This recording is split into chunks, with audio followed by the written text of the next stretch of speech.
Hello and welcome to Uttaranchal diaries. दोस्तों, कैसे हैं आप सब लोग?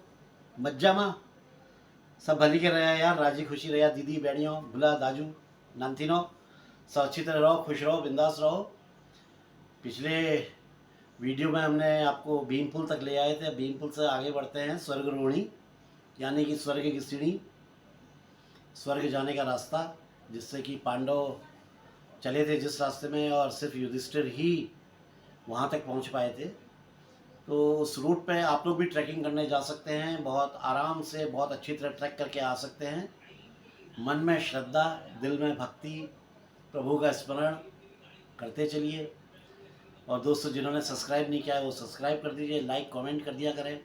देखिए, अगर आप वीडियो को देखेंगे तो व्यू टाइम बढ़ेगा मेरे लिए, मेरे को जो मेरा फ़ायदा होगा, और आपको ये होगा एक कुछ नॉलेज मिलेगी जो शायद आपको होगी या नहीं होगी, मैं नहीं जानता हूँ। कईयों को होगी, कईयों को नहीं होगी, लेकिन इतना जानता हूँ कि कम से कम हिंदुस्तान के 80-90% लोगों को तो नहीं होगी, 80% को तो नहीं होगी। मैंने बताया था बद्रीनाथ जी के बारे में कि भाई शिवलोक में विष्णु कैसे आ गए, और आ गए तो क्यों आ गए बद्रीनाथ, और फिर नाम बद्रीनाथ क्यों पड़ गया, विष्णु क्यों नहीं पड़ा।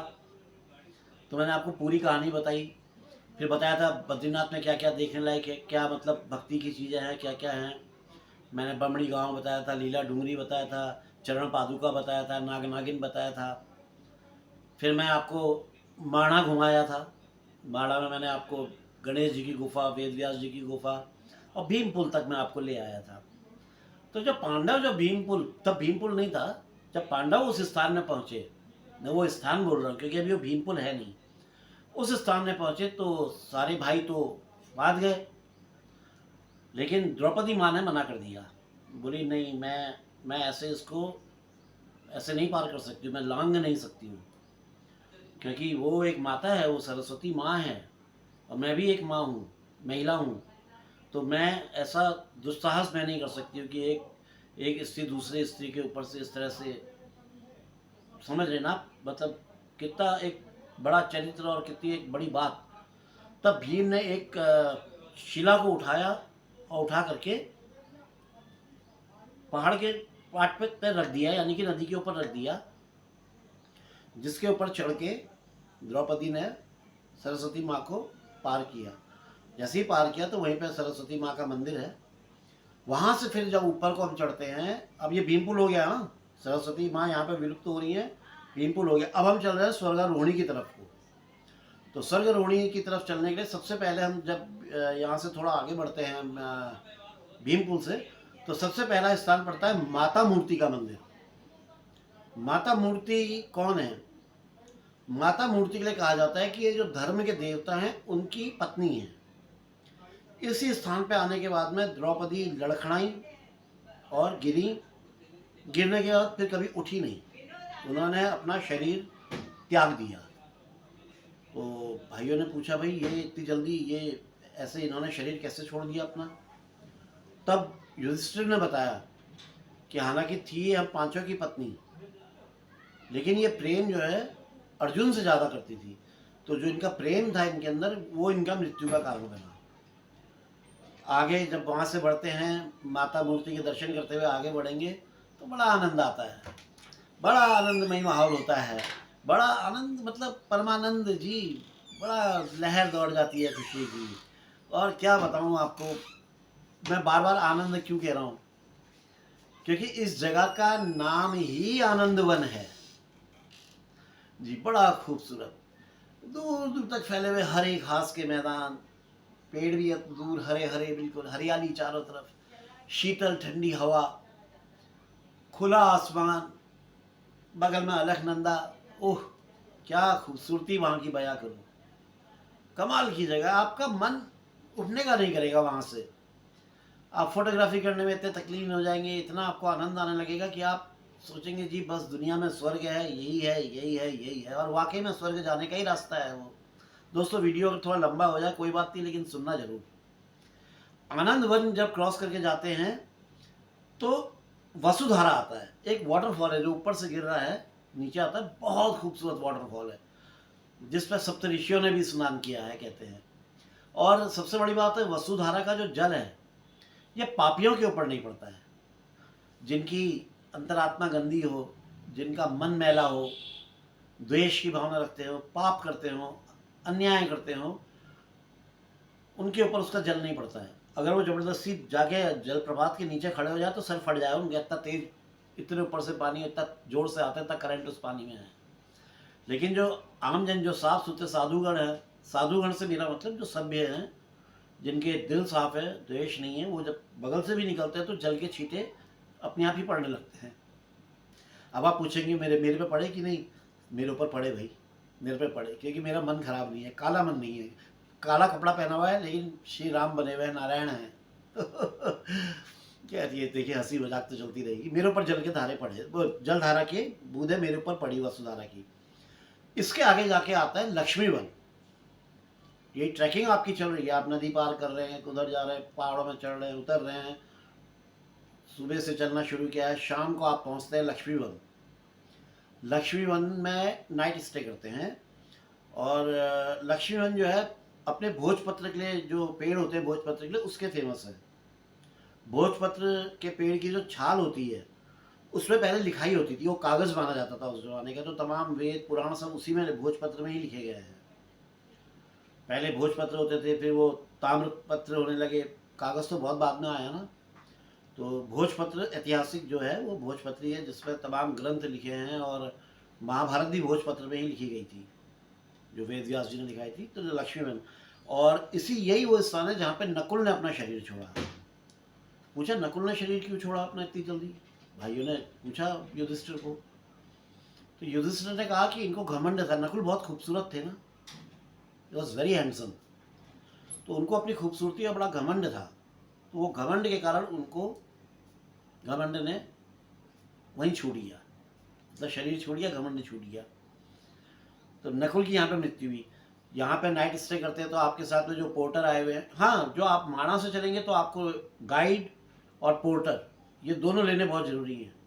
बिना गाइड बिना पोर्टर के आप नहीं जा सकते हैं, और साथ ही गवर्नमेंट की परमिशन जाने के लिए, ये तीनों चीज़ें आपके पास होनी ज़रूरी है।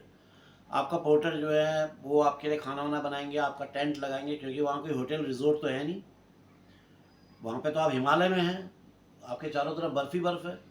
वहाँ पे आपका सही जगह देख के टेंट पिच कर दिया जाता है, स्लीपिंग बैग वगैरह होता है, सब जो है आप उस पर अपना रहिए। रात पे जो भी वो बनाए, मैगी या खिचड़ी जो भी बने, वो प्रेम से खाइए, प्रसाद समझ के ग्रहण कीजिए और सो जाइए।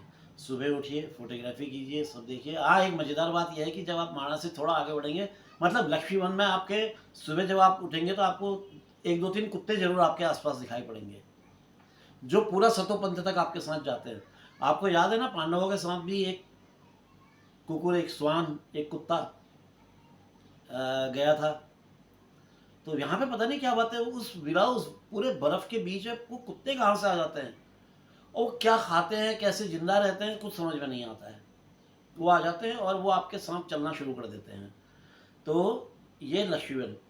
लक्ष्मीवन से जब आप सुबह निकलते हैं, शाम को आप पहुँचते हैं सहस्त्रधारा में।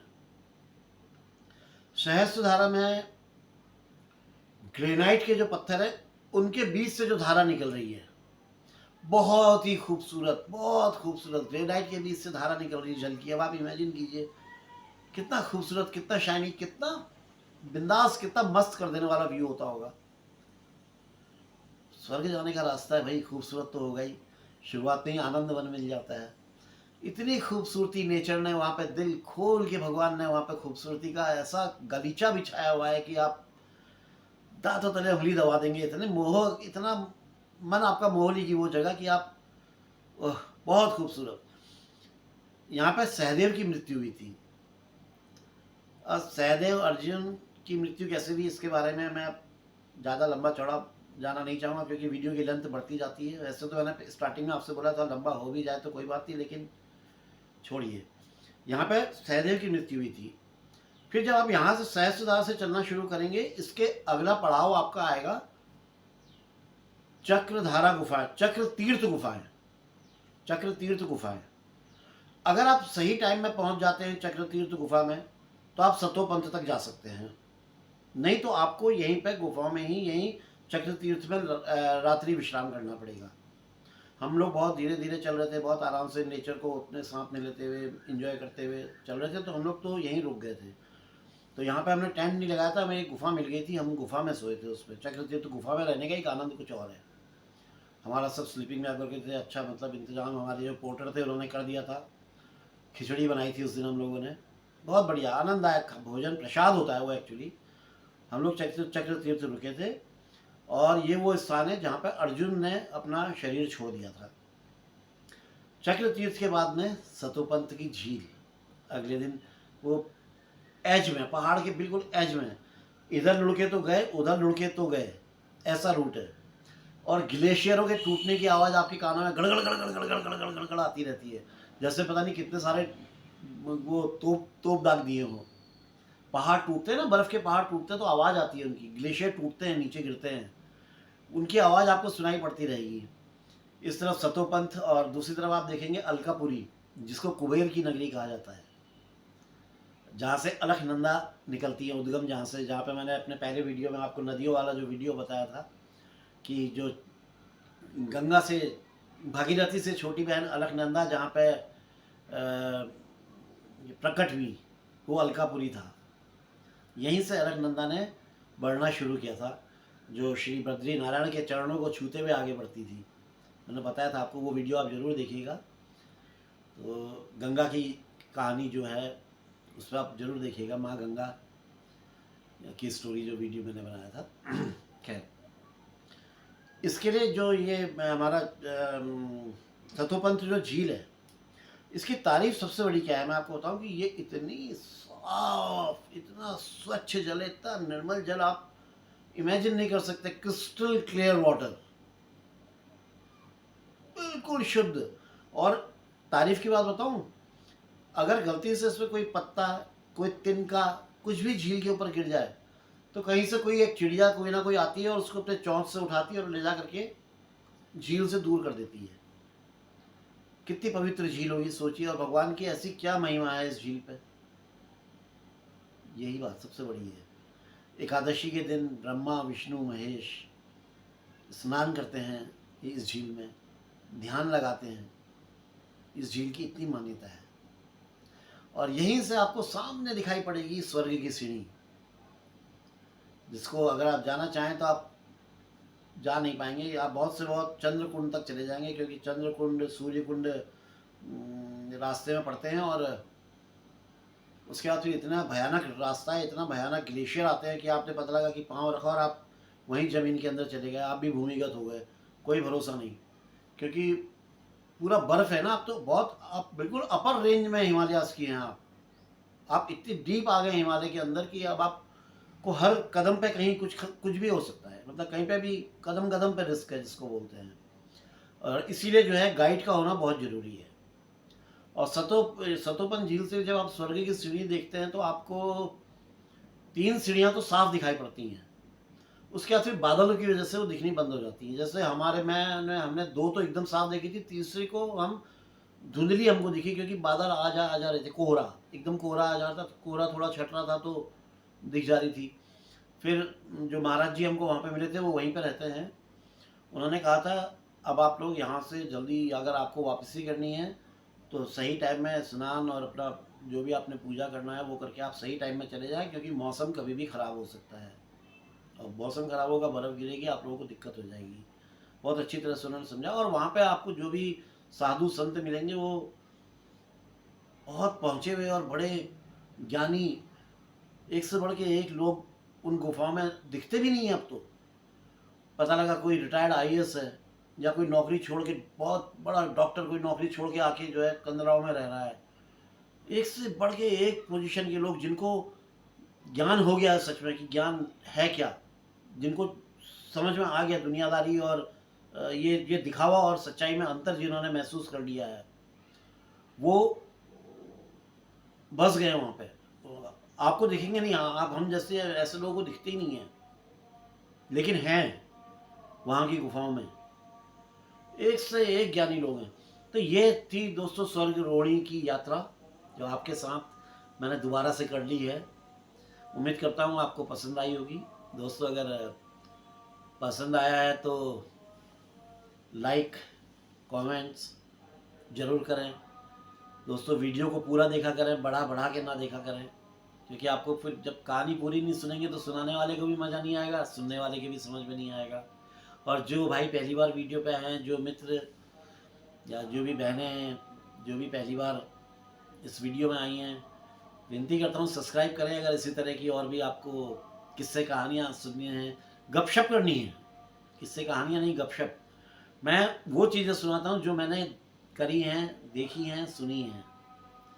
मैंने अपने भूत प्रेतों के भी किस्से सुनाए हैं, अपने कॉलेज लाइफ के, स्कूल लाइफ के भी सुनाए हैं। किस्सों की भरमार है। तो जब जो टॉपिक याद आ जाता है उस टॉपिक पे शुरू हो जाता हूँ। अब जो जैसे सोच रहा हूँ, अभी मैंने आपको बद्रीनाथ जी के बारे में पूरा बताया कि कौन है, कैसे आए विष्णु, क्यों बद्री कहलाए, सब मैंने बताया पूरा। इसी तरह से केदारनाथ जी के बारे में बताऊंगा कि वहाँ पर क्या है, केदार का मतलब क्या है और पूरी कहानी क्या थी। तो दोस्तों अपना वीडियो मैं आज यहीं पर समाप्त करता हूँ। थोड़ा लंबा हुआ होगा, माफ़ी चाहता हूँ, लेकिन उम्मीद करता हूँ सुनने में आपने आनंद उठाया होगा। तो आज्ञा दीजिए दोस्तों। और जो बड़े जानकार लोग हैं, गुरुजन लोग हैं, उनसे हाथ जोड़ के क्षमा प्रार्थी हूँ अगर मेरे इस बताने में, इस कहानी कथा सुनाने में कहीं पे कोई गलती भी हो तो मुझे माफ़ कर देंगे, बल्कि आशीर्वाद देंगे और कि मैं ऐसे ही अपने कदम आगे बढ़ाता रहूं। क्योंकि देखिए मेरे पास स्क्रिप्टेड कुछ नहीं होता, कोई कॉपी किताब वगैरह नहीं है मेरे आसपास में कि जिससे देख के पन्ने पलट पलट के आपको सुनाते चलूं। मैं तो अपनी यादों से आपको जो जो याद आते जाता है वो याद आपको सुनाता चला जाता हूँ। जो जगह मुझे बहुत अच्छी लगी तो मैं उसके बारे में ज़्यादा बोल गया, तो बीच में और भी कई सारी चीज़ें हुई होंगी जो वीडियो बन जाता है उसके बाद याद आता है, अरे यार ये बताना भूल गया, अरे यार वो बताना भूल गया, फिर ऐसा भी होता है। लेकिन चलो अब निकल गई बात, जितनी निकलनी थी निकल गई। तो दोस्तों आज्ञा दीजिए, आप सबसे विदा लेता हूँ इस टाइम। अगले वीडियो में जल्दी मिलता हूँ। जय बद्री विशाल, श्रीमन नारायण नारायण हरि हरि, तेरी लीला सबसे न्यारी न्यारी प्रभु। यही स्मरण करते रहें आप सभी लोग, भगवान को याद करते रहें, बच्चों को सनातन के बारे में बताएं, धर्म के बारे में बताएं। और सभी मित्रों से जो उत्तराखंड के हैं उनसे रिक्वेस्ट करूंगा, साल में एक बार अपने घर अपने गांव जरूर आएं, अपने देवता को प्रसन्न करें। हमारे जागृत हैं देवी देवता, इनको प्रसन्न करें, इनका आशीर्वाद लें। हो सके तो पहाड़ में अपना एक घर बना लें, एक कमरा बना लें 2 कमरे का अपने गाँव में, जरूर आएँ। तो दोस्तों आज्ञा दीजिए। जय बद्री विशाल, जय भारत माता, जय उत्तरांचल। मेरा वो खराब हो गया है।